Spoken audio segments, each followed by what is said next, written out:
Bombad.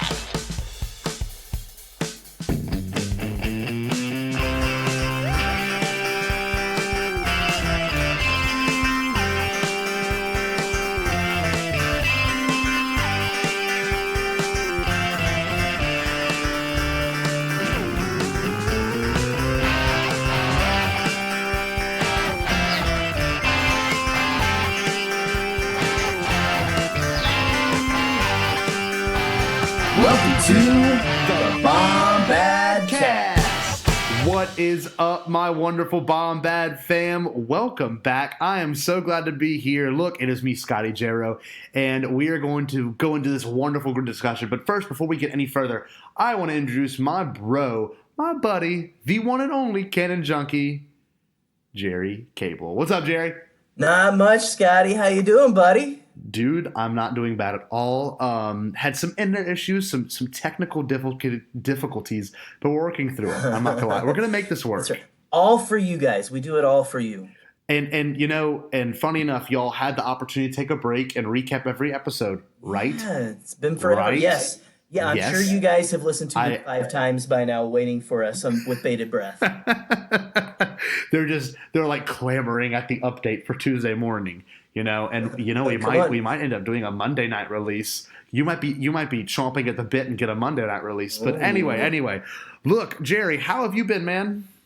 Man, I've been doing good. You know, it was such a long break. I feel like I haven't seen you in like 5 years or so. It feels like the 30 years between Return of the Jedi and The Force Awakens.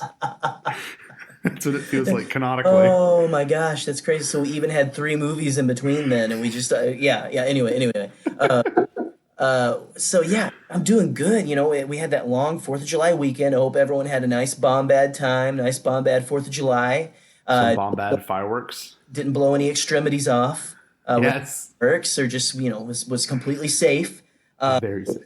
But yeah, no, man, it was great. You know, Eleanor got to see her first fireworks. It was backyard fireworks. Oh, wow. That's awesome, though. Yeah, one of Allison's cousins just decided she's like 19 and has a job and is like, I have money. I want to go buy fireworks for us to shoot off. Let's go drop about a 200 on some fireworks. Yeah. Well, yeah, I think it was like about 30 because it was like, you know, the day, it was 4th of July. So they were like, there was tons of people in there. Oh, yeah. I tell you, one of my favorite things about fireworks places, though, is the names of the fireworks.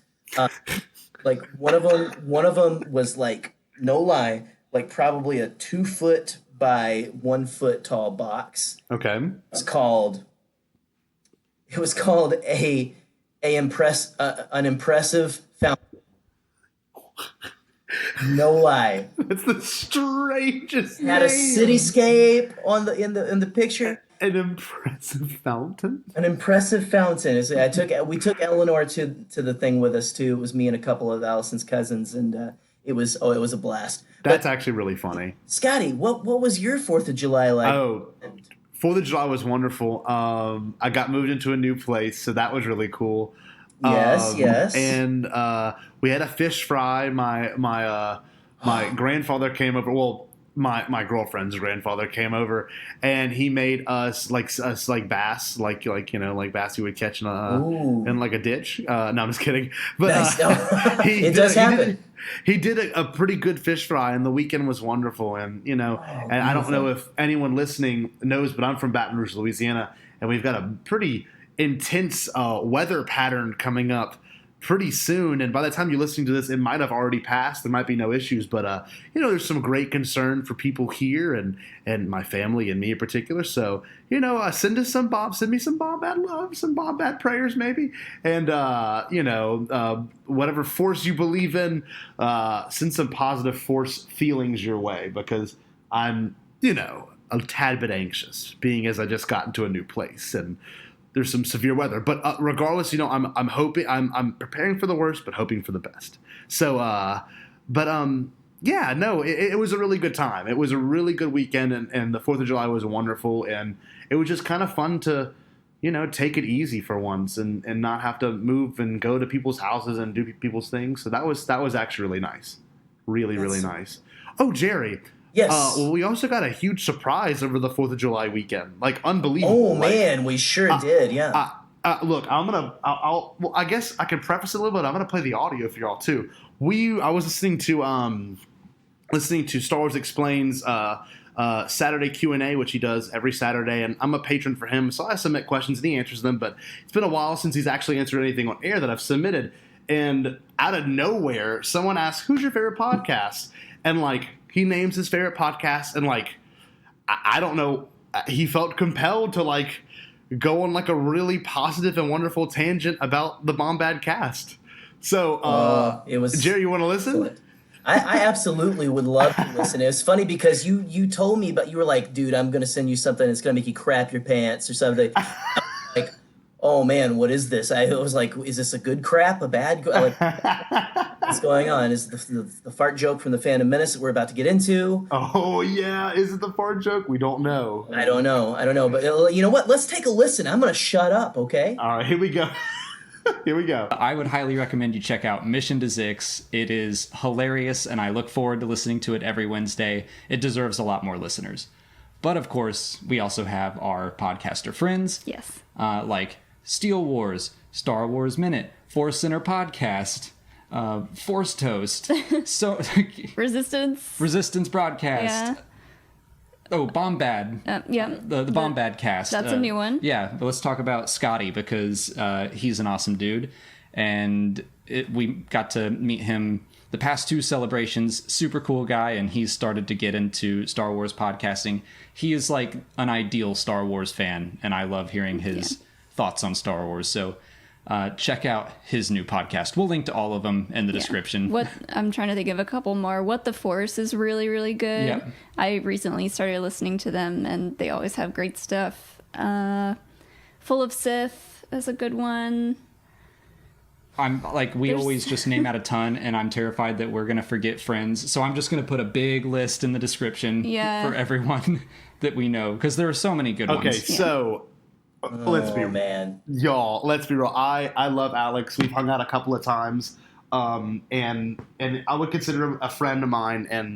And when I'm like getting chilled about it because he really went above and beyond and talked very highly of us and that show. So well, especially of you, Scott. Like for real, like he like for real, like and you deserve the props for sure because I mean that was just so awesome.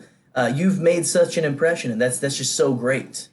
It's and thank you for. I'm almost shocked to hear that from you because I feel like I don't do much, and you know when someone kind of acknowledges you for your voice and your point of view, it's kind of a powerful thing, and you know he's got a great following, and I don't even see it beyond that. He's just a nice guy, and Alex always reaches out to the fans, and Mollie does too, and all the times I've ever spoke or hung out with him and whatever, it's always been such a wonderful experience. So I got to thank Alex publicly for really just being a stand-up dude and really, you know, being a very important leader in this YouTube and content creator community. So thank you, Alex, for that. Yes, like, seriously.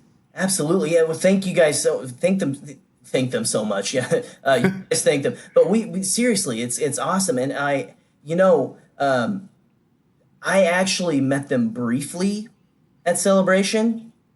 Yeah. You remember that? I think you might have been there. I was standing right there. It just dawned on me. Yeah. I was standing right dude, there. I fangirled like crazy, and I know they're just people, and I broke my one rule, and I was kind of like, thank you guys for everything you do for Star Wars, and So Alex and Mollie, if you guys are listening, I am a crazy sweaty for Star Wars, but you know, you guys. He's an Ewok.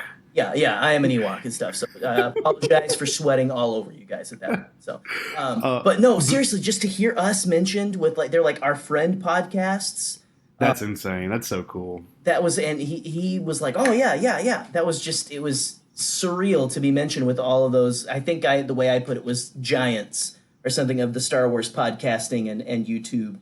They were listing podcasters, but seriously, to be listed amongst such giants that we feel that we listen to, we watch is truly an absolute honor. Thank you. And that's coming from anyone, not only just Alex, but if someone ever puts us in a bracket, you know, like Neil, whenever Neil makes his morning post, or I guess maybe it's his evening post. I don't know where his time zone is, but like, seriously, when I wake up and we're see just it, a couple of and it's like I see our name and I see all these incredible community people. It's just it's so nice to do this podcast and feel one with the community. And and another thing I could bring up is just like I want to thank our listeners for just being such a wonderful people and really interacting with us, and like y'all did an incredible response to our last video, and we got a lot of feedback. A lot of people retweeted it. It's just been awesome.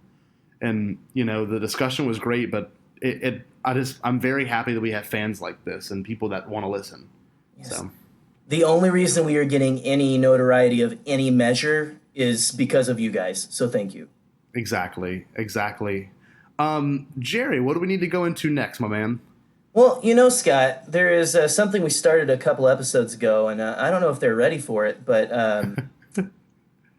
we have to give the Bombad fact of the show. There we go. And this is a fact that is Jar Jar are Gungan affiliated. So yes. I believe I did the last one. So yes. This next one's going to come from my boy, Gerry the Cannon Junkie. Gerry, what you got for us? Well, I've got something that I procured over an anguishing 5 minutes ago that I finally found. No, I'm sorry. It was more like an hour.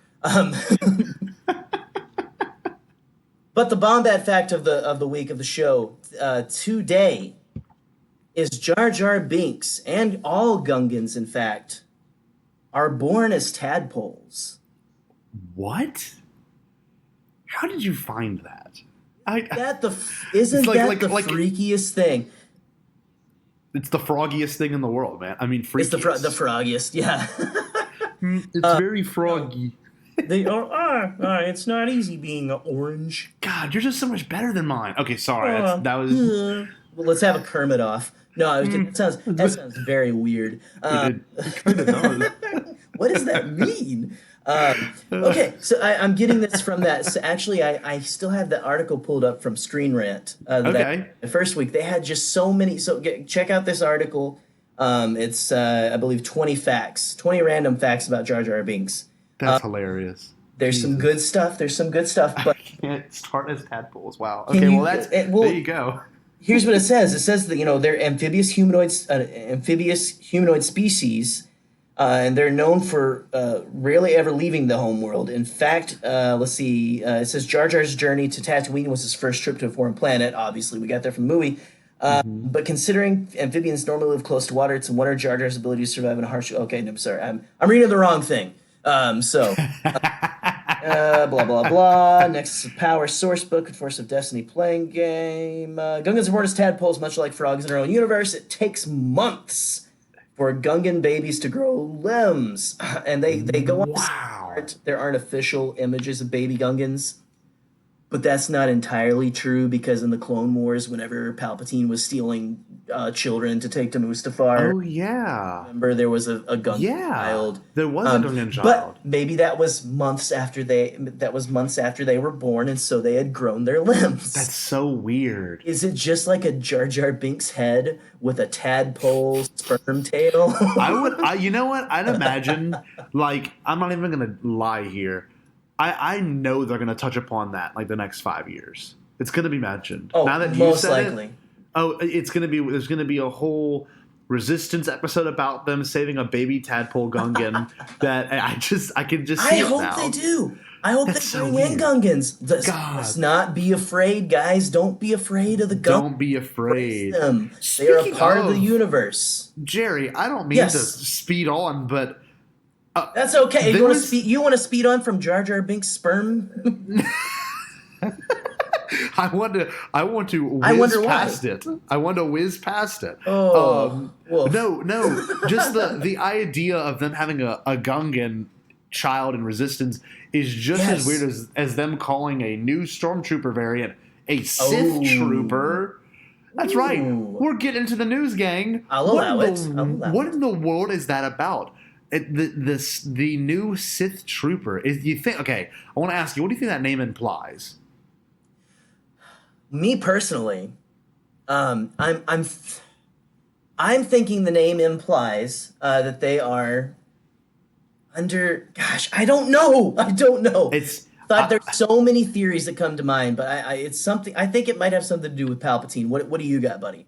So, okay, my brain went there. My brain also went into, like, it might be a secret legion of an army. I don't know. It might be like right. It might be, what is, wow, I almost called him Ulysses S. Grant. No, what is Richard Grant's character's name? General Pride? General Pride, yeah. Allegiant General Pride. It might end up being like his private army, and he might be big into some sort of Force lore. I don't know. Because to have that name implies so much. And like the design is very much like an ARC trooper with like just an added line to like the sides. And it's a very odd, it's a great design, don't get me wrong. Right. But the name is like, maybe it's a marketing thing. Maybe they'll never say in the movie a Sith trooper.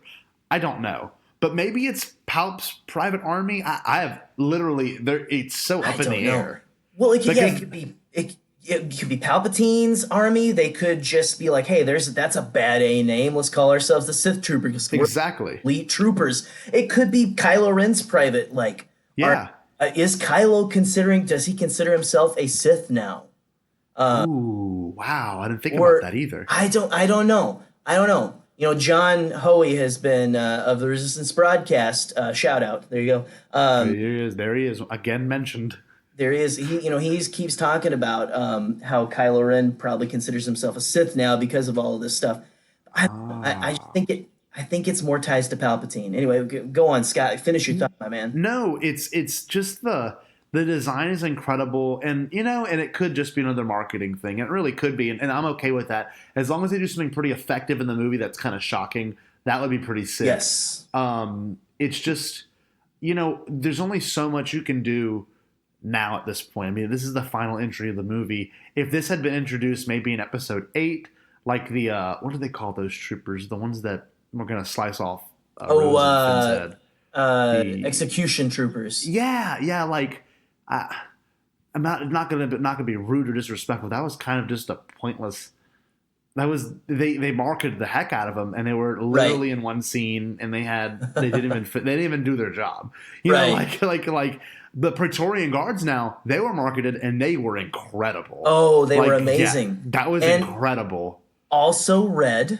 Yes, also, that's true. More of the dark side guards with the red armor, please. And yes. Okay, you've seen Rebels all the way through, correct? I mean, of course. Yeah, and they had the Imperial... Those red troopers at the end, whatever they were that we've never seen before? Yeah. Maybe. It was like it was like the Royal Guards, the Imperial Guards away uniform or something. Yeah, it was like they became karate masters. Yeah, they had like a spacesuit. That's true. And like I loved that.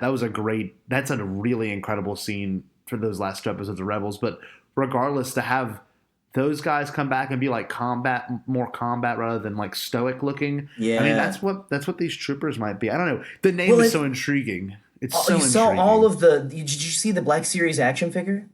Yes. All of the weapons. It had every one. I loved, again, John, shout out to John Hoey, talking about their potato gun cracked me up. It's that same like big repeating cannon that you've got on the Battlefront 2 game, and that they also use in The Force Awakens and Last Jedi.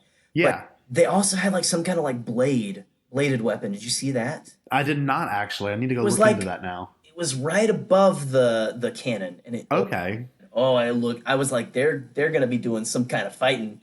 They're like Praetorian Guard level stuff. I mean, they also had kind of like a more intense version of that. Stun baton that one had that the TR8. Oh yeah, traitor or whatever. TR8, yeah.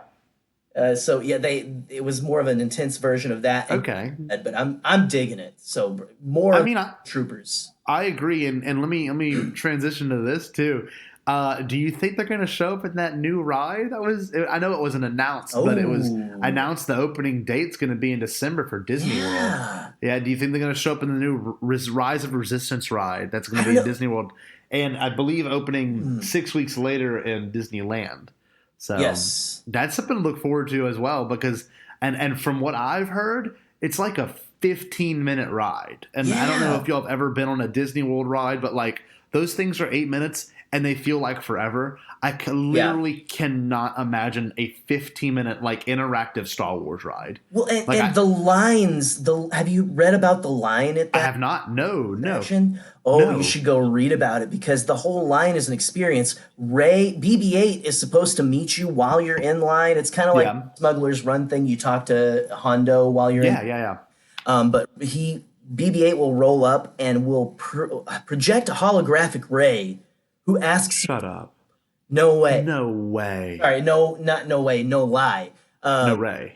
No Ray. No, there is Ray. But apparently they all star in the ride, and they talked about where Daisy's part is, and Daisy and Oscar Isaac's part. He is basically Ninum. Okay. Is part of the queue is taking you up to the Star Destroyer. You get captured. No way. And you're like you feel like you're in a ship taking off from the planet's surface, and you like are posed like talking to you on a video screen. He's like getting in his X-wing. He's like, all right, I'll follow you guys. We're gonna go do X, Y, or Z and stuff. And you get like caught in a tractor beam, and like they were like, wow, the beginning of it because they didn't want to get into too many spoilers. Yeah. But back to what you were saying, they may have those troopers. We don't know on the ride because I thought it was opening up more towards the end of the summer, early fall. Exactly. It is opening up in December. Yeah, and to think that it's around the release time, and I don't know. There could be a lot of Easter eggs in there. It's funny. It is kind of on a tangent, but like, if you think about it, The Force Awakens had a lot of secrecy to it, right? I really do think this is the most top secret film besides Endgame and Infinity War that Disney's had to like covet to themselves. Like I really do think there's going to be some sequences in this movie that are like unbelievable in regards to like who may show up, what may happen, and resolutions and even open ends. Like I really do think like Disney is going to be very frugal, and I hope they are because I mean everyone. I just saw Spider-Man: Far From Home, and like nothing in those trailers prepared me for what I saw in that movie. And I'm so excited. Same exact for Endgame. Oh yeah, dude, you're gonna love it. Same for Endgame. Nothing in those trailers prepared me for what I saw in Endgame. So I hope the marketing is the exact same, and I hope all we get is just like Sith troopers being sick and Kylo Ren and everyone else being cool, but no, I really don't care about exposition in trailers. I watched a trailer recently in the movies, and like I already knew the whole plot in the resolution. Like it gave it all away, and it's going to be a good movie. But regardless, it was like I knew it. I know exactly where it's going to go and how it's going to end. It's just one of those movies. But absolutely. Anyway, I don't mean to go off on that tangent. No, you're good. You're good. And I don't think we are even at all remotely prepared for what is going to happen in December. Yeah, I think agree. We're going to have our faces melted off like Raiders of the Lost Ark. Legit. And then reformed back on and then melted off during the second and third acts. So I just think there's going to be that much packed in there. But anyway, we're getting into like a whole other topics and stuff. But you know what else could be packed in there is a lot of really great humor. Dude, I didn't think about that. And you know what? Funny enough, that's like the theme of this podcast. What? And the title of it is called A Generational Sense of Humor. Gerry, what are we talking about today, man?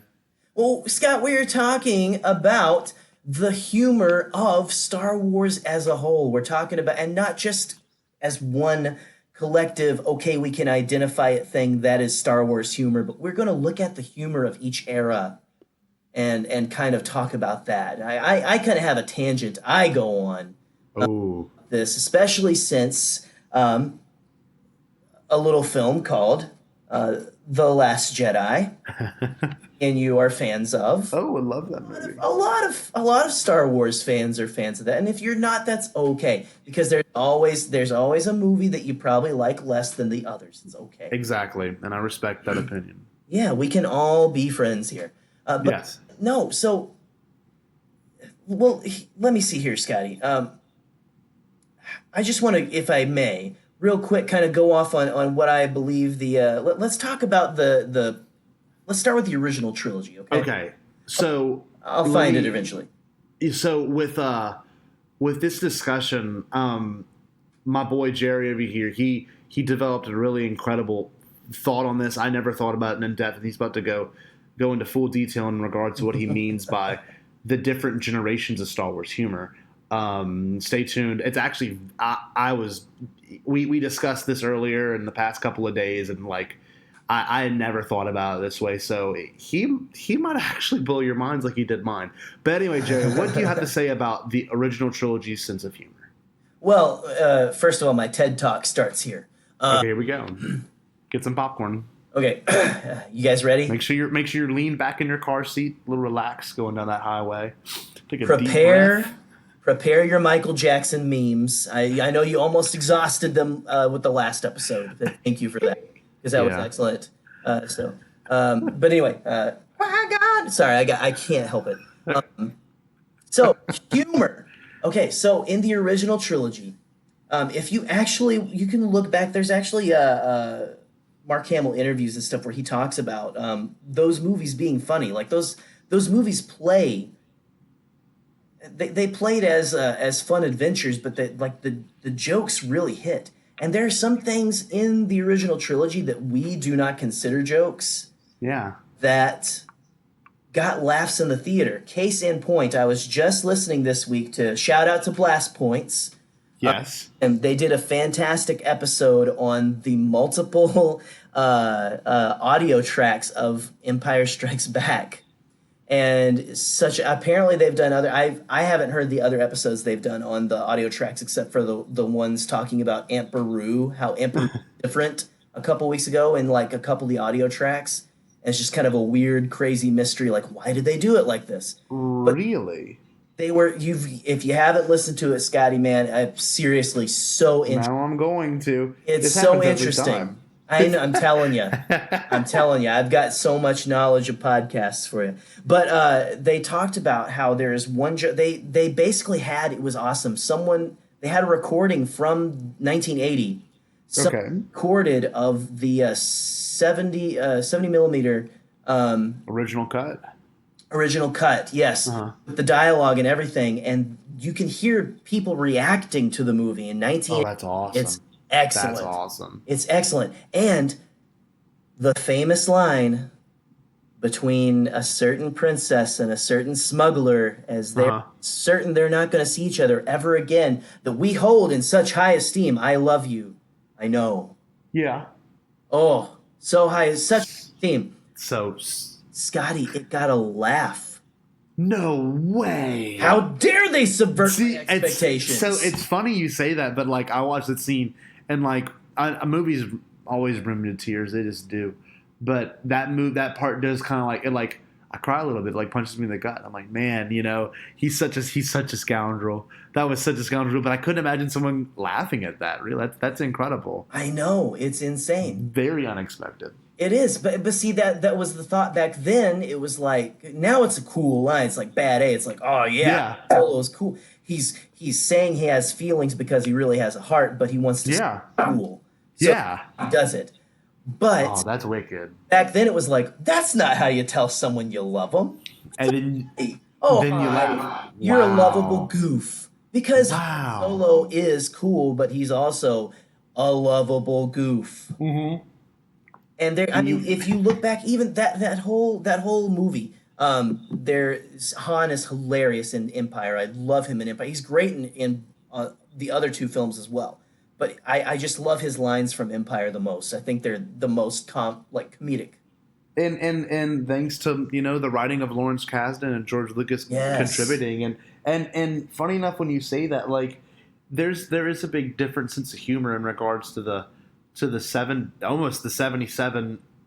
original Star Wars and the 1980 Empire Strikes Back. It's just they both feel and humor wise a little different, and that might be a part of George Lucas and might be a part of Irvin Kershner too. So Scott, the thing about the humor in the original trilogy is it was the humor of the time. And Yes. we like to look back with our nostalgia glasses, and we see, oh, there was this it's just classic humor and humor how it used to be, and that's very true.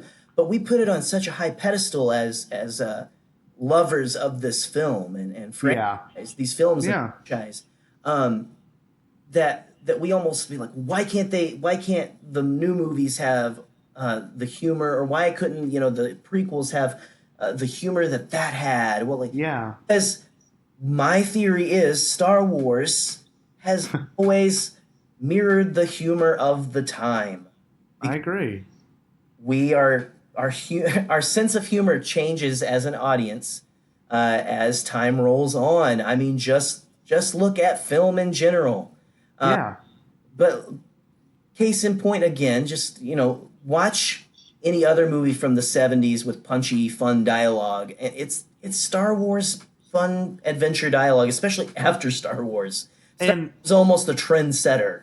Exactly. Like I was gonna say that. Like even Star into Wars the 80s. The original 3, the humor's pretty dry. There's nothing like, haha, you should laugh at this. Unlike the prequels, where there was a lot of haha, you should be laughing at this.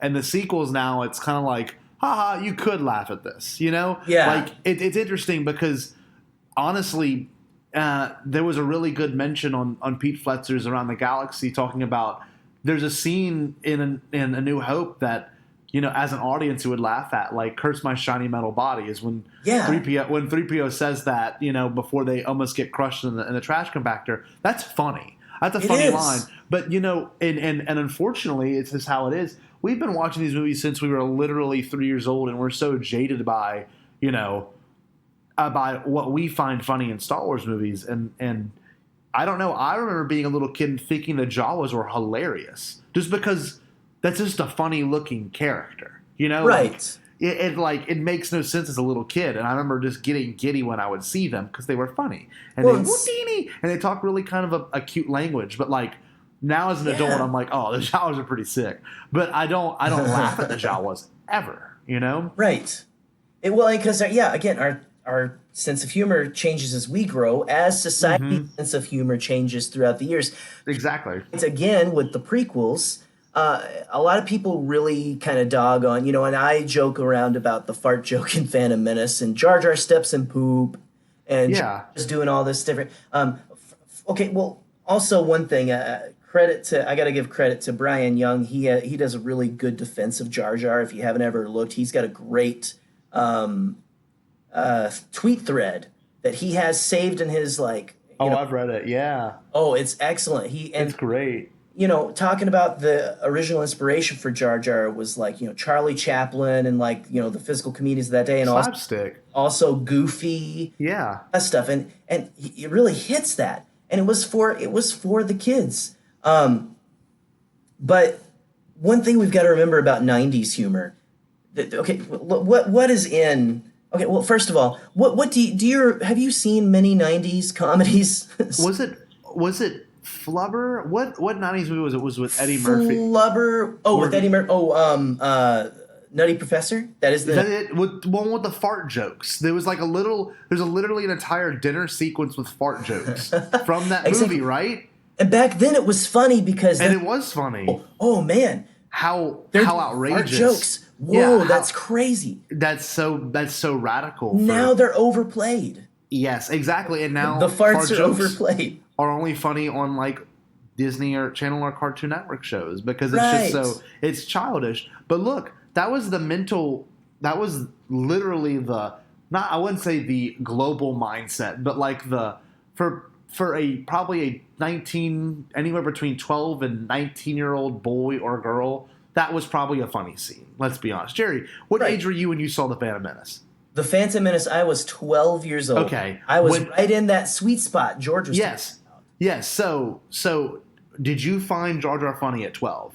Yes, I did. See, I was 5, and all I wanted was Jar Jar figures because Jar Jar was hilarious. Oh, when the figure came out, I was so excited. Like, oh, this guy's going to be great. And I still think he is. Yeah. So funny the hate that he has received. And I hate that it made me embarrassed to kind of. Isn't that weird? I was okay with Jar Jar, and now it's like, I love that everyone's been kind of having their own therapy. A resurgence. I agree. Yes. A resurgence. And like in the humor of the 90s totally plays into that. You know? Yeah, because look, what do you have in the Phantom Menace and other ones? Look at 90s comedies. All of them. You've got fart jokes, poop jokes, slapstick. I mean, like, think about all the Crazy Adam action. Sandler movies. Think about all the Adam Sandler movies that came out during that time. You couldn't see about a single one without a fart joke. Yeah. Crotch shots too. Yeah. There's literally a crotch shot, a crotch kick in the Menace. I don't know if you've ever noticed. No, I have. I've seen it.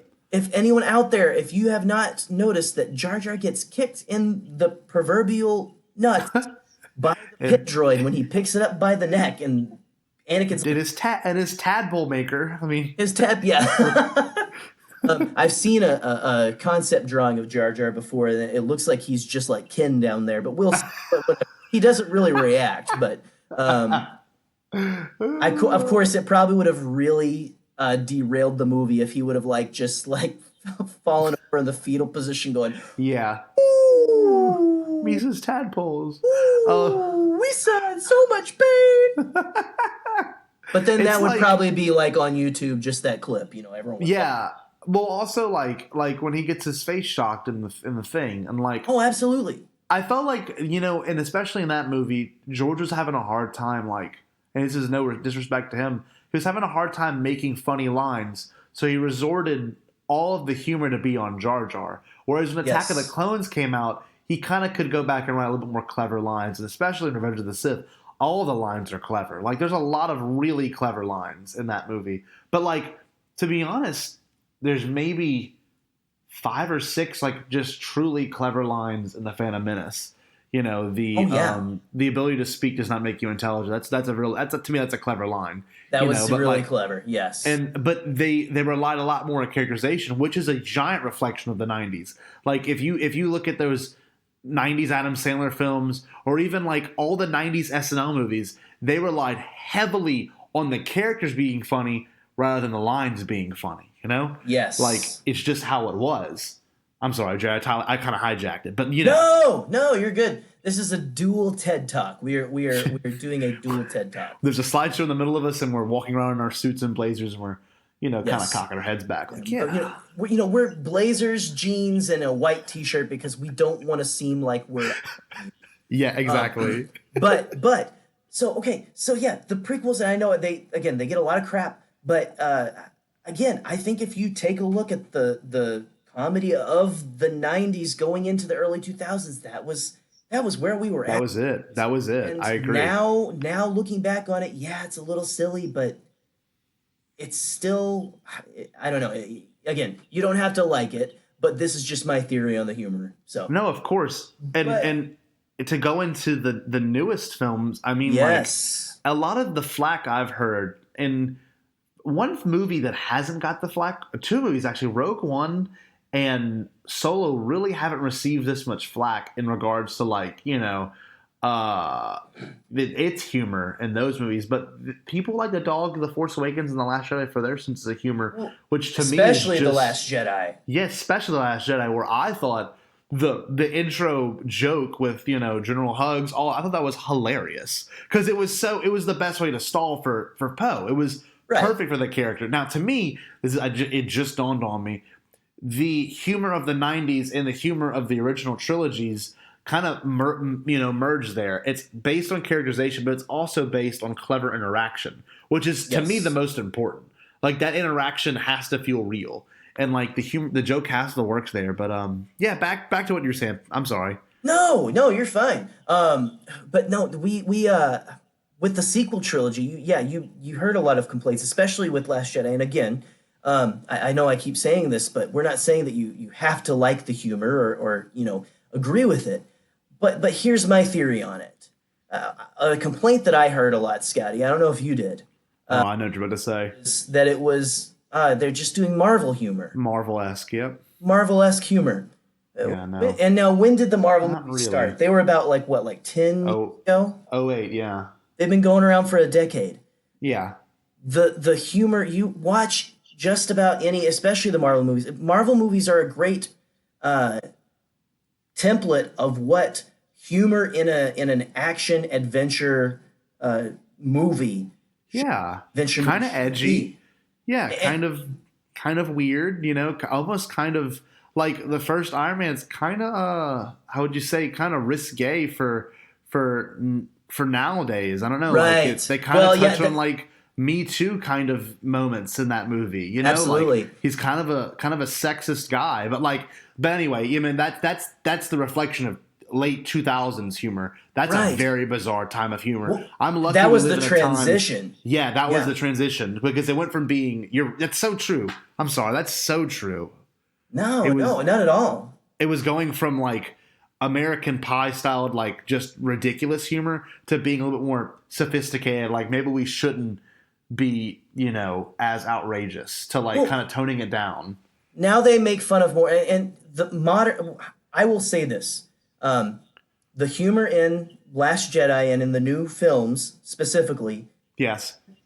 to me, isn't Marvel humor. It's just modern 2010s humor. Yes. It's because look, what is the predominant form of humor now? It's meta. It's like winking It is. and going, yeah, we know this is nuts, or Yes. crazy. Can you believe it? It's like making jokes about like how isn't this crazy, or acknowledging that like, oh yeah, almost not breaking the fourth wall. Breaking the fourth wall is completely different, and I always cringe whenever people are like, he's breaking the fourth wall by making a phone call. He's not breaking. Not really. He's not talking to us. No, he's not. But a lot of that humor is kind of prevailed these days because they're trying to be a little more. They're trying to say like, well, let's explore humor. What is funny and what can be funny, so we don't have to get so There we go. or Exactly.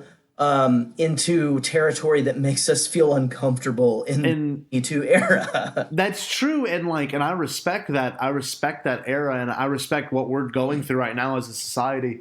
And in regards to The Last Jedi, I mean, like, to me, The Last Jedi kind of sums up Star Wars humor really well. Like the part where where Rey cuts off the tip of that rock and it falls into the caretaker's what's it called? The caretaker's whatever they were carrying, their wheelbarrow, whatever they were pushing. The wheelbarrow, yeah, and like I to me, that's hilarious. That is actually 90s humor, like classic. slapstick. Just something happens, they look up at the character and they're like, "Come on," That to me is just very 90s. It's very campy and very on the nose, but like then you've got this really good meta humor on top of it with like Finn in the Force Awakens whenever he looks at BB-8 and says, "Droid, please." That's it's kind of a play on a phrase that said, I mean, it's just a comedic phrase that people would say. So Right. like, Well, even you got a boyfriend, cute boyfriend. Yeah.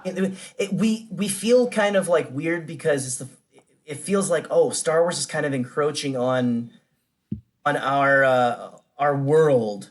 Exactly. Using real world examples, but you look back at the original trilogy. There were plenty of real world examples. Your tauntaun freeze before you reach the first marker. Then I'll see you in hell. Not a funny line. No, but Say here. yeah, exactly. So, just it's a interesting. It's a little more dry, and like the original trilogy to me is almost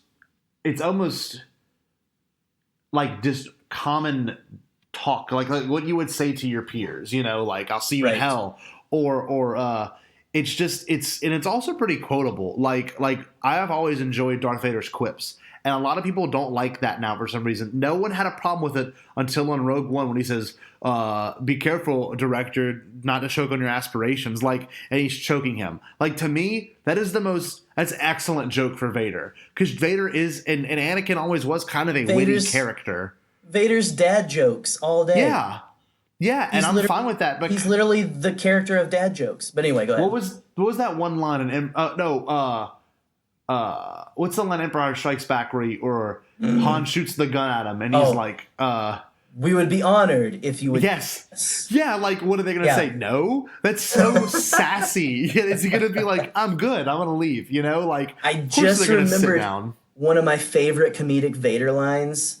Is and there's so many. There's actually quite a few good ones that he uses in it. Like, a comedic way. But I love in Empire Strikes Back where he chokes out Captain Nita, or is it Captain Nita?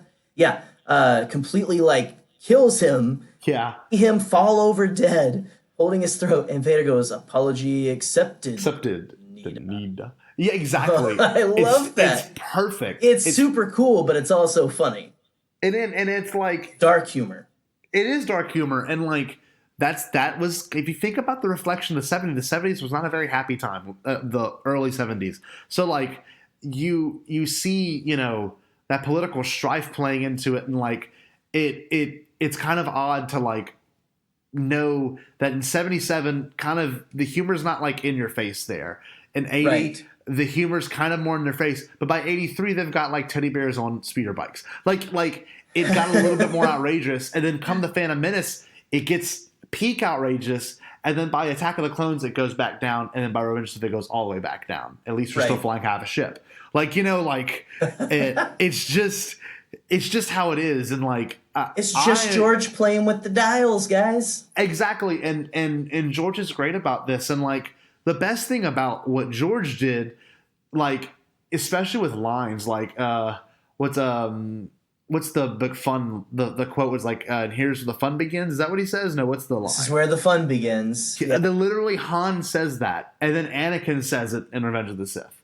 Yes. Like it's, and George 100% put that in for someone to realize that and then laugh about it later. You know, Yeah. a lot of the jokes in these movies are not meant for you to laugh at it then. It's meant for you to sit back and go, you know, that's funny now. Like Luke saying, what do you think, I'm going to go out there and fight the whole First Order with a laser sword?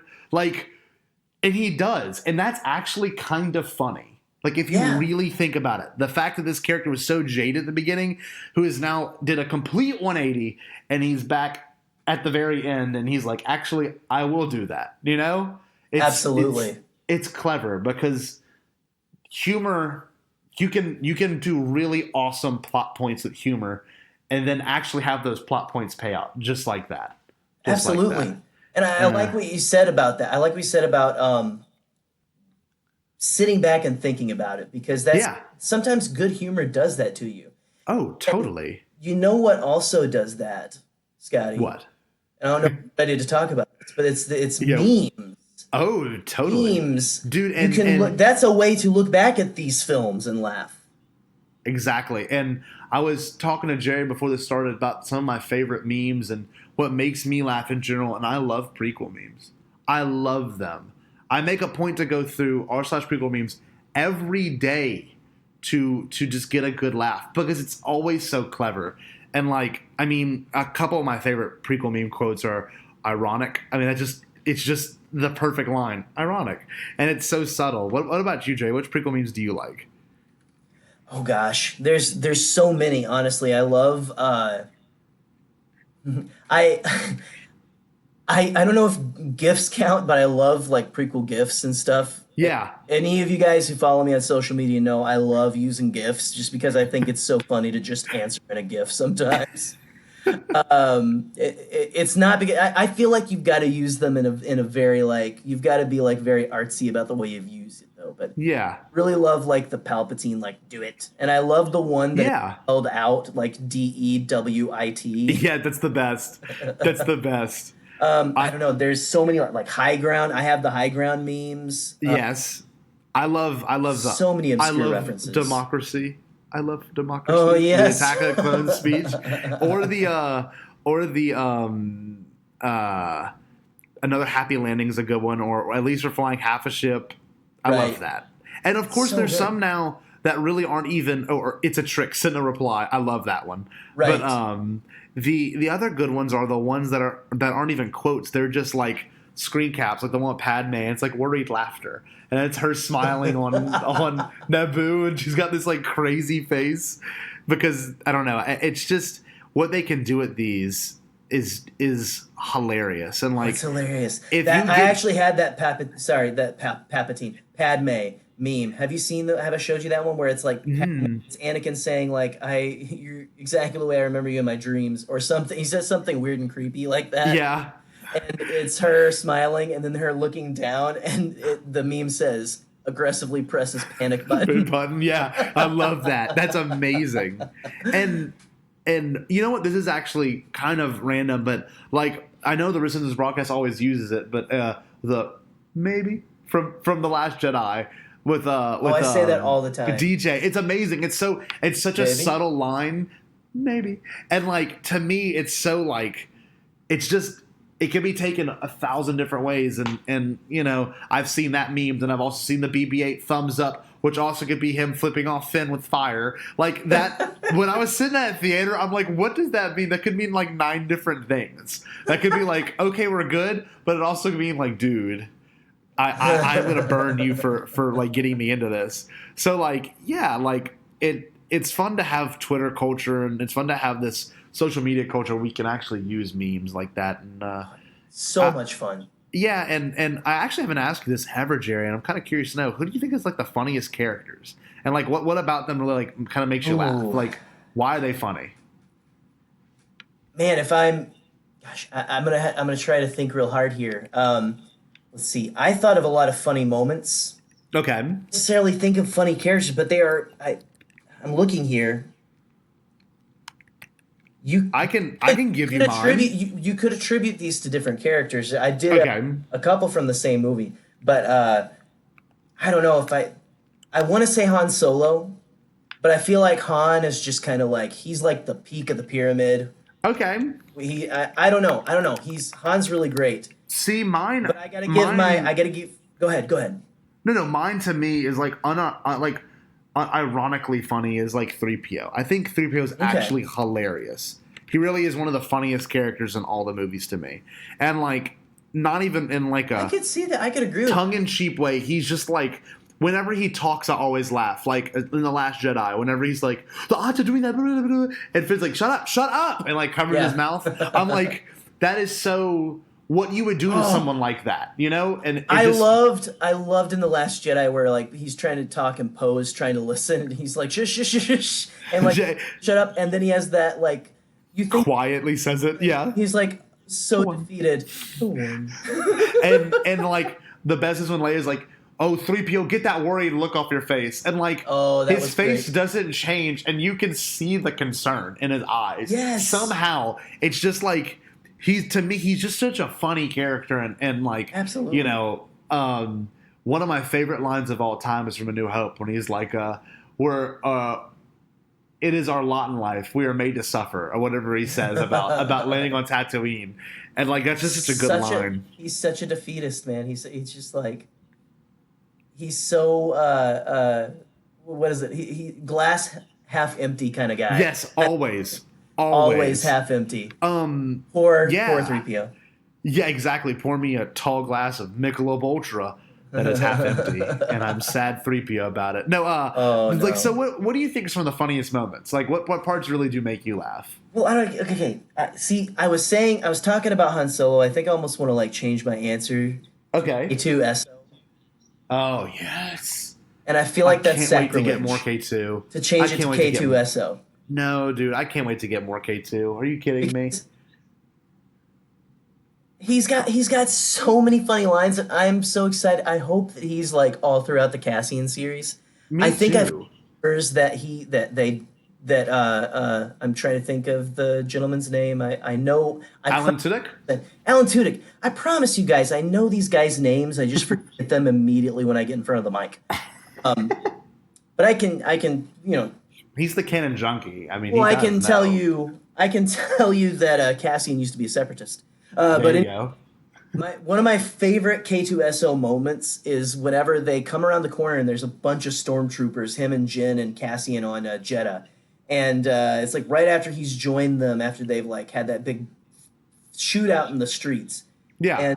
And K2SO, they're like, where are you taking these prisoners? It's like, these are prisoners, all that whole thing. But my favorite, like, these prisoners? Cassian tries to say something, and backhands the crap out of him. You can It's so tell. funny. You can tell because Cassian almost starts laughing, like or Diego Luna almost starts laughing. Yeah. Didn't know it was coming. And Had to be improvised. and there's another one if you or no, he goes, there's a fresh one if you mouth off again. It's so funny. That line I crack funny. up at every single time because I It's think that's so such funny. a funny and talk about being of our world. They're like, and there's a fresh one if you mouth off again. That was the funniest line of the whole movie to me, except for probably another one that I have. So What about you, Scotty? To me, like, there's one part in Solo that apparently George Lucas actually was the one who came up with this joke. To me, is so credible. It's so incredible because it's so subtle, and to me, it's very 70s. It's not very nowadays. It's the one where Han and Kira are about to kiss in the closet, and she's like trying on the capes and jackets and stuff, and she puts it back on the hanger and she hands it to Han, and Han literally puts it behind him and he drops it on the ground, and then they go in to kiss. It's so subtle, and next time you watch Solo, please make a point to like really notice it because he does it very quickly. I'm doing the hand motions right now. I didn't mean to. But he just literally is like, he kind of leans in. He just drops it on the ground and he goes back to talking to her. It's just so Solo. But it's just so Lucas. You know, it's that dry sense of humor. It's the one thing he contributed to the movie, apparently. And like, to me, it's just so clever. And it's just so him. And to me, there's just so much about Han Solo that's funny. But like, Lando's funny. Like, his podcast scene is hilarious. It's so That's pretentious. awesome. It's so pretentious, but it's Like funny. and subscribe to Lando's channel. Pretty much. It's pretty much, that was literally it. But like to be able to like get more in depth with these characters that we like, you got to get into their sense of humor and understand where they're coming from. Like Obi-Wan is a funny character. Like I've got a great line from him too that I love. Okay, what line do you like? Oh, whenever in let's see, here's the setup for it too. Whenever they're in the arena in Attack of the Clones and Padme are let up and like chained there, and Anakin's like, "We came to rescue you," and he just looks up and at the chains and looks back at Anakin and goes, "Good job." It's so amazing. He's so sarcastic. God, that's awesome. That's clever. That's incredible, and it's just one of those. He's one of those characters that can get away with it because Ewan McGregor plays it off well. But like, Alec Guinness really didn't have that many funny lines in A New Hope, not to what I know. Like, but to have him be a clever young man just makes a lot of sense, you know? Yeah, and you can totally see him becoming the Obi-Wan that we see, the Alec Guinness Obi-Wan. Totally. Totally. It's more stoic, a little more serious. Exactly, and like a man who lost his friend. And it's funny you say that. Like you can see that character change perfect, and like he kind of doesn't have the sense of humor that he once did in those later movies. And like there's other funny things in Star Wars, you know, and things that make me laugh. John Hoey always points out is why does Obi-Wan sit? Like it's just so funny on the log when he's a Force Ghost. Why does he sit down? And I laugh every time now since he pointed that out because it's funny to me. Why would a Force Ghost need to sit down and to talk to Luke on Dagobah? It's just so right. It's just funny, and like I know it's not supposed to be funny, but it makes me laugh. So like, there's things about these movies that you don't have, like they're not in there to make you laugh, but in the end they kind of make you laugh. Yeah, and that's one of the great things about Star Wars. I agree wholeheartedly. I agree, and like as much as we can dwell on the old and what's coming up, I feel like the Rise of Skywalker is going to have some pretty funny moments, especially if 3PO. Especially if 3PO's at the helm of a lot of it, which apparently he will be, which is incredible, and I cannot wait to see more 3PO. If that poster that we saw that leaked a while back for Celebration is correct, and it seems like it mostly is, he's going to have in the bowcaster, and he's going to hold the bowcaster and all that. So it's going to be hilarious. I just know it's going to be funny, and we've got all this new content coming out, and I think Resistance is funny. I thought Rebels was hilarious. And actually, I didn't tell you my funniest moment, okay? It is going to come completely out of left field. You're not going to expect it. The funniest moment in all of Star Wars to me is when AP5 is floating out in space. Do you remember this? Yes. And the musical cue, and he's like... The episode that shook the internet. Yeah. It's the ending sequence where like literally Star Wars has a very brief moment of a musical. And like those things are flying around him and he's floating in space. The first time I saw that, I was laughing so hard I was in tears because and I kept rewinding it because whenever the ghost picks him up, he's like, "Oh no!" and he goes boom. He bangs right into the ship. It's just so I don't know that I love that character, but to me that is peak humor in Star Wars. Oh, it was just absolutely. so strange. It's excellent. God. Oh man. Shout out to one probably okay. I've got two funniest moments, but probably one that like takes the cake. Okay. So okay, I'm gonna start off with this one. This is a classic. Okay. Okay. Maybe not my funniest. Okay. Empire Strikes Back, the hallway scene between Han and Leia at the beginning where like they're arguing and those guys are going in between them. That's hilarious. But I love when Han is storming off and she's like, "I'd just as soon kiss a Wookiee," and he shouts back, "I could arrange that. He could use a good kiss." That's so funny. That's an evergreen funny line to me. It is funnier over the years. It is funny because it's so great. Just because he's like, and that's again real world humor. Just like he could use a good kiss. Yes, exactly. Like he's simultaneously throwing Chewie under the bus, but also making her look bad. It's just so. It's just so like. I don't know, it's just so like what you would do at the end of an argument if you were actually upset with each other. It's classic. It's so well done for the movie. What's your next one, Gerry? Okay, my probably this is the one I probably laughed the hardest at in a Star Wars movie that I can remember, and I remember laughing at this. Okay. At the end of the sequence I just talked about after Chirrut Imwe like bashes all the stormtroopers' heads in. Yeah. The partisans come to take them away, and they start putting the bags over everyone's heads. And Chirrut just goes, "Are you kidding me? I'm blind." So funny. That like I laughed so hard because it's like again that's that modern humor of why are you doing this? I'm blind and legit, literally blind. It's so funny because all the other characters like kind of take it, and he's the only one that like kind of fights it, and it's the blind guy. I love it. It's That's hilarious. very funny. It's so good. I forget about that. Like I forget that even happened. That's amazing. I forgot about that. God, what a good movie. Rogue One was pretty funny. Now that I really think about it. It's dark, but people forget you again. People are always like, "Well, I want my Star Wars to be dark and brooding," but there is humor sprinkled through. There has to be every single movie. Okay, so like even in the movie where Vader cuts people down. Yeah, exactly. And like I don't mean to go on from the subject, but like no.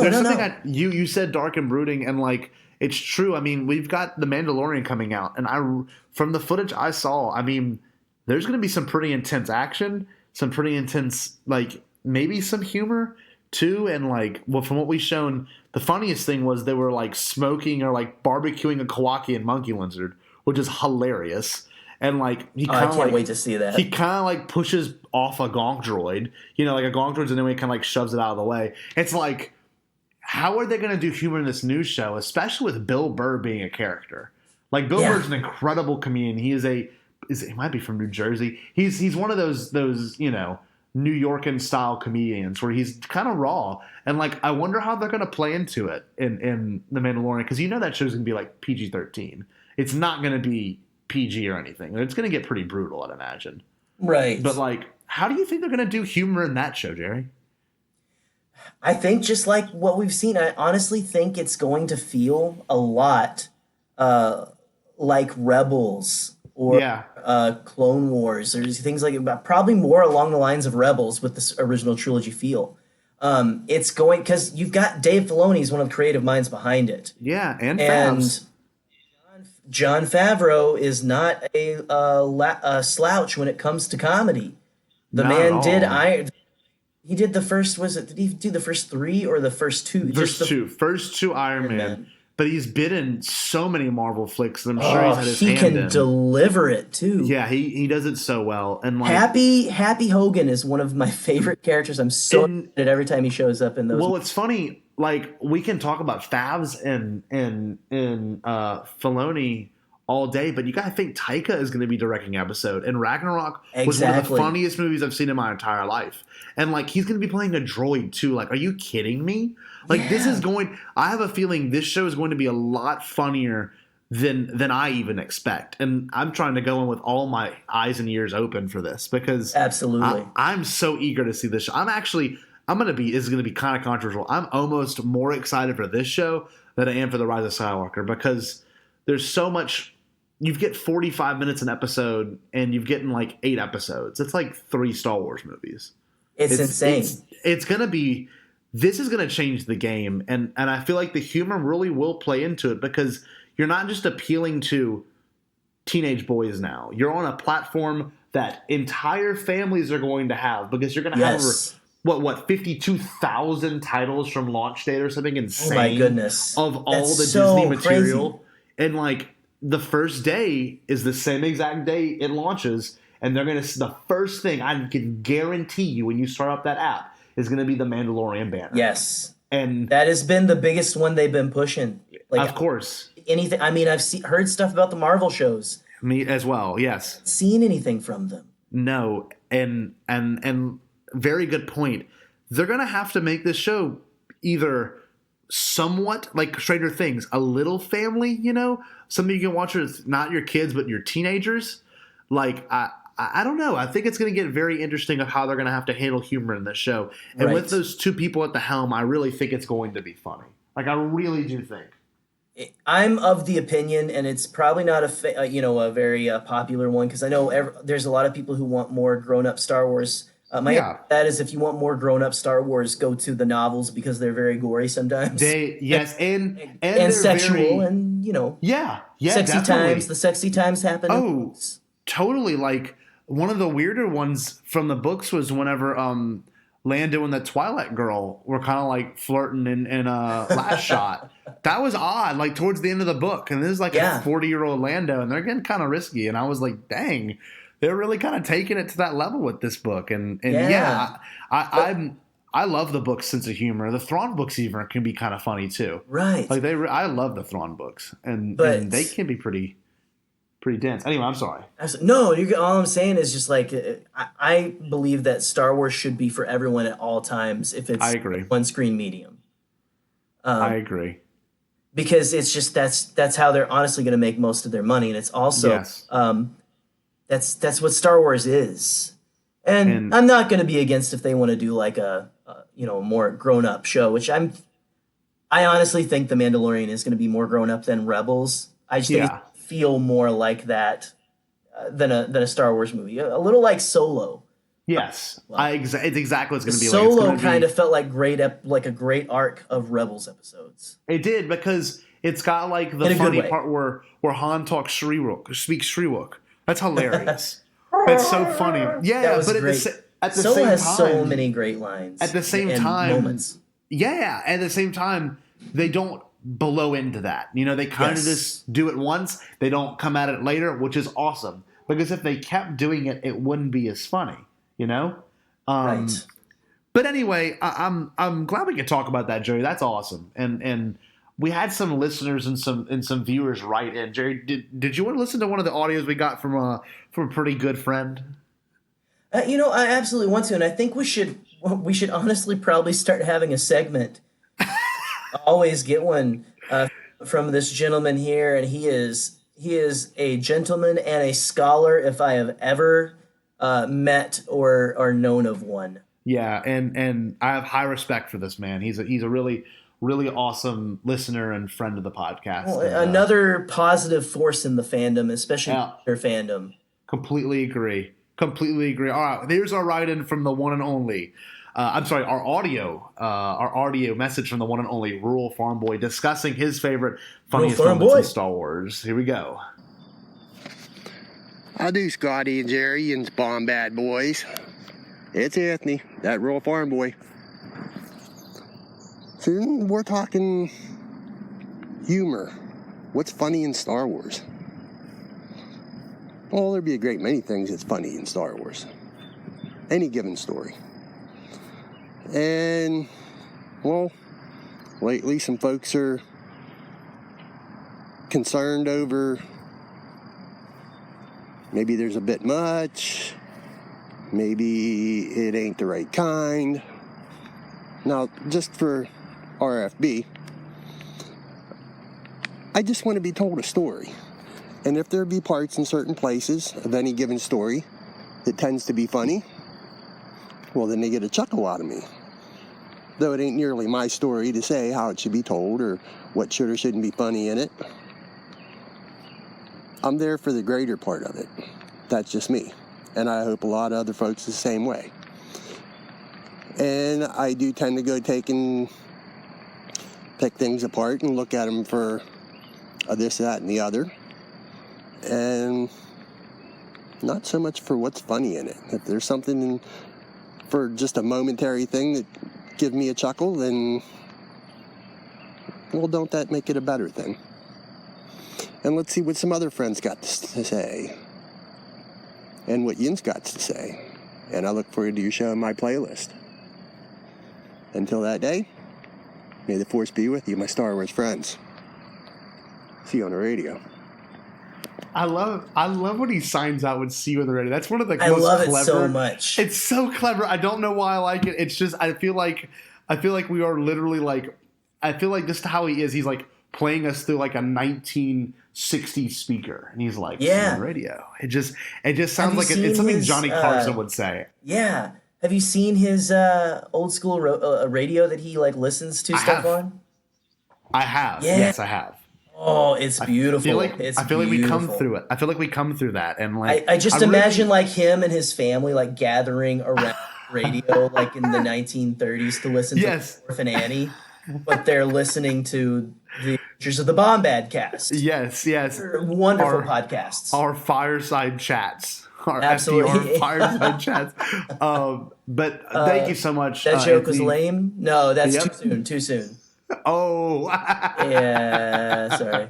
I liked it. No, I liked it. It's Thank pretty you. edgy. Thank you. It's very edgy. No, Well, it's the comedy episode. you got to be edgy, man. That's all comedy is. No, but Anthony, thank you so much for writing into it. Thank you so much. You're You're awesome. It is part of the journey. It is not the destination, but humor is always a part of the journey, and it has to be because that's how these movies flow. And some people might not like it, and I respect that. I respect your opinion not to like it, but got to keep in mind this is not made for people with opinions. This is honestly, if we go down to it, made for kids that are there to have an experience, and that's all. That's how I see Star Wars.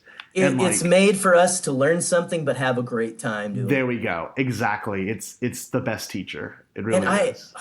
Don't you love what he said though, too, Scotty, about if I'm there to see something that's amazing, and if there's a laugh added to it, then it's all the better. It is. It's true. Outlook. Incredible outlook, and it's an honest outlook, and we had a lot of opinions come in from our fans as well and our friends in regards to like certain things in the fandom. And honestly, now that I'm looking at the responses, a lot of things we touched on, we got one right in from Jeff Porbach. He did the scene where like, I feel something. You feel it? Yes, I feel it, with Ray reaching out. That's very like on the nose humor. And then that Luke was tickles very her hand funny. and slaps it.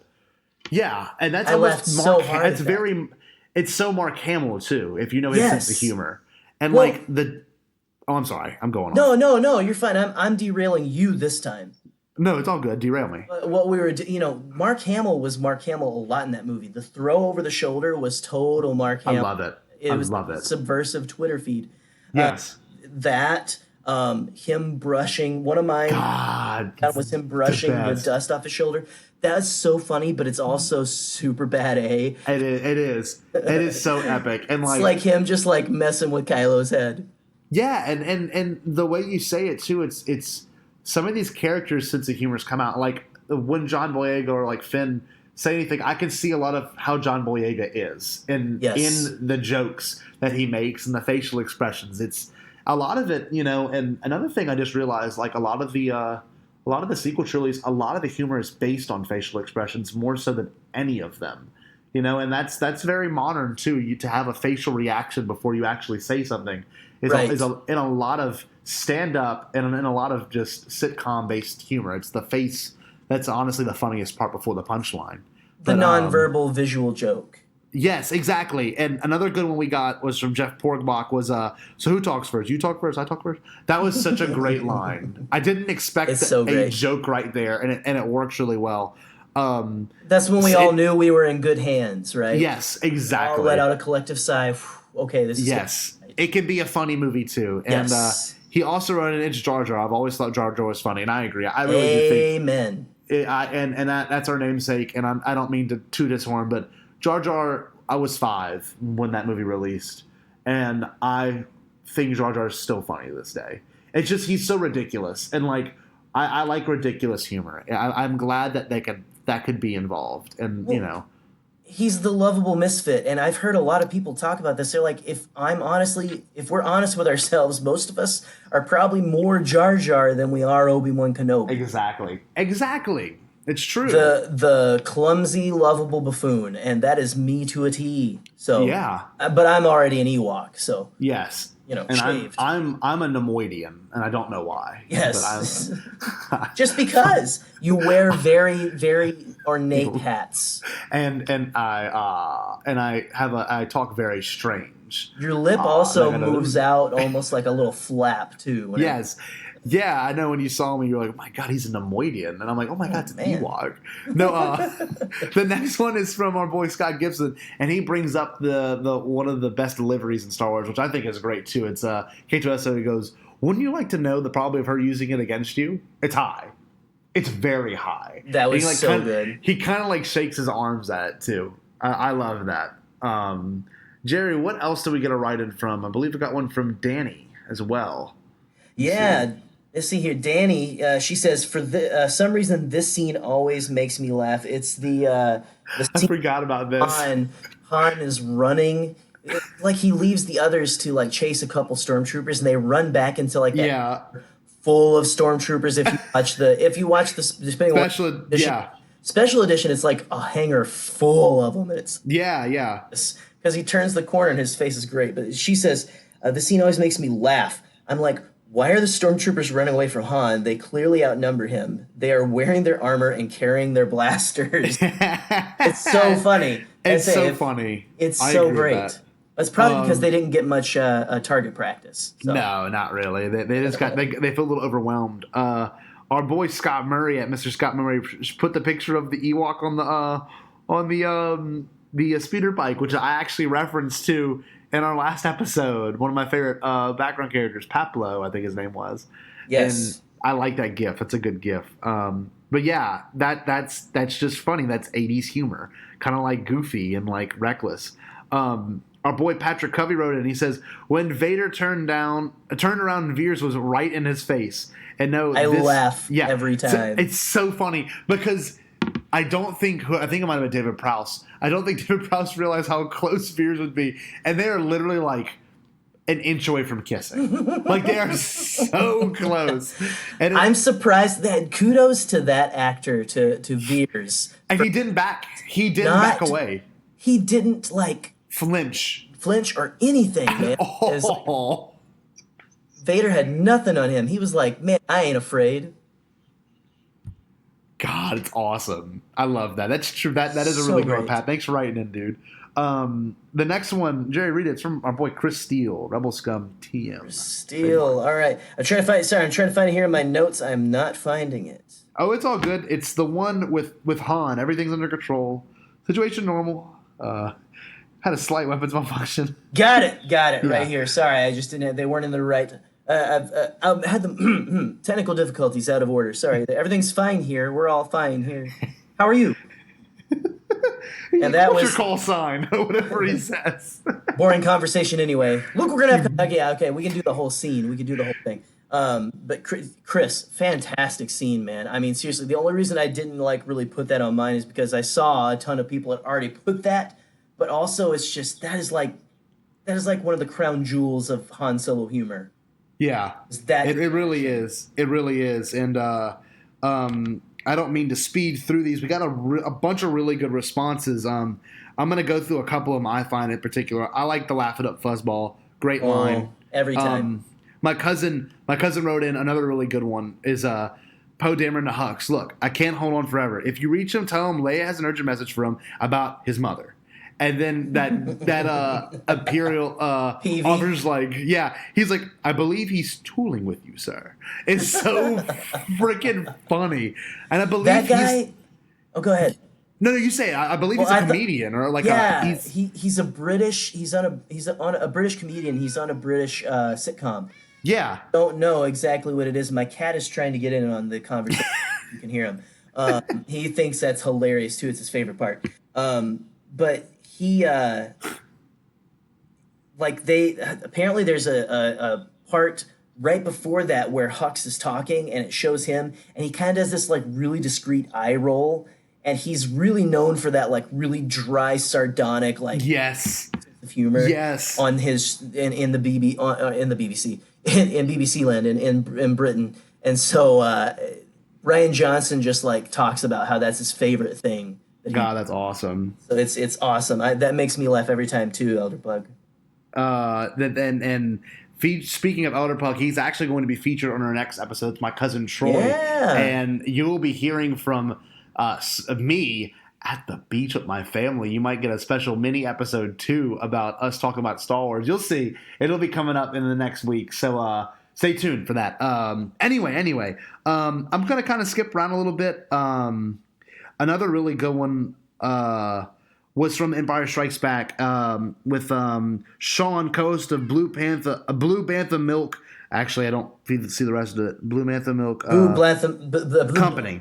Yeah. Blue Bantha Milk Company. Bantha Milk Company. I was trying to say it, but got completely he wrote in. All right, so Sean from Blue Bantha Milk. He likes the would I help if I got out and pushed, and the delivery on Solo there after that going. It might. I love it too. Like I said. But that's so Empire Earth is humor. my favorite Han Solo movie. It's so Earth humor. You know that it's just you would say that if you had a car having trouble. Would you I mind love that. If I got out and pushed? Like, why would that even be a thing? Like, what are you trying to say? What do you mean? You know. Yeah. Anyway. Sorry, I'm going off on a tangent myself. No, I agree with that. That's a really good line. And let's get to our last one, Jerry. We couldn't get to all of them this time. We're trying to. Wean so many down good the responses time. too. Seriously. Let's get to the last one, bud, and we can hopefully have some more people featured next episode too. Our next one's going to be a big discussion. Absolutely. So let's see what we got to say. So yeah, here you go, guys. The last one today is Kessel Run Weekly. I just thought this was really great. They said in the middle of Jin's big "What choice do we have?" speech, a random guy yells out, "What is she proposing?" It's so awesome. Moment, but I cackle every time. I'm probably the only one who finds it funny. No, you are not, because it's such a funny line. Because it's funny. In the movie, I still think it works. It doesn't like take me out or anything. I think it's great. It's like what is she? What's she saying? My headcanon is there's someone, if you listen right after this, says just let the girl speak. Yes. Right after, it sounds like Bradley D. Baker, and so my headcanon is that is Captain Rex. Tell him that's amazing. Shut up, we gotta go fight. Yes. I've already gassed up the ghost. Let's go. God, that's awesome. That's excellent. Wow. I wonder if we'll ever. Oh, I'm kind of going off now. I wonder if we'll ever get like the true story as to why the ghost was there. But anyway, we'll hopefully get that. And thank you for everyone that wrote in. Next time we're gonna try to get to everybody. We're just trying to cut back on showtime right now. And Gerry, I mean, what were we discussing next week? I wanted to see if you remembered. Well, I believe we're going to be talking about a subject that has gone hand in hand with Star Wars for quite a few years now, and that is Star Wars video games. Yes, Star Wars video games. We're going to go into a big, in-depth story, and I also plan on doing a mini episode in regards to Star Wars family too, because I'll be on a family beach trip, and there's a big family tradition we do every time a new saga movie comes out. We always go to the theater and see it. So definitely stay tuned for the next 2 weeks. The next week, actually, you're going to be getting a lot of new content from us, and I'm just so happy this is still going strong. And Gerry, we're kicking butt, man, and I'm excited to see what the future holds for us. And if you're a new listener, go follow us on Twitter. Reach out to us. Give us a voicemail. We'll probably play the voicemail. Write to us. If you want to do anything in particular for us, feel the need to. You can tell us how terrible we are. Leave a review. But be kind. But be kind. You don't have to be too. I mean, he does look like an Ewok. I'm gonna be honest, he does, and I look like a Gungan. I look like a Gungan tadpole, apparently. But or an Amoidian. Same thing. Same difference. And General Gerry, the Canon Junkie Man. Anything else you want to add to this, bud, before we call it quits on this episode of the Bombadcast? Nothing besides thank you guys so much again, because the only reason we are kicking butt is because of all of you. Exactly. So thank you from the bottom of our Bombad loving hearts. Oh, Gerry, very kind man. And yeah, y'all stay tuned and do me a big favor. Gerry, what do they have to do? Well, until next time, guys, stay Bombad.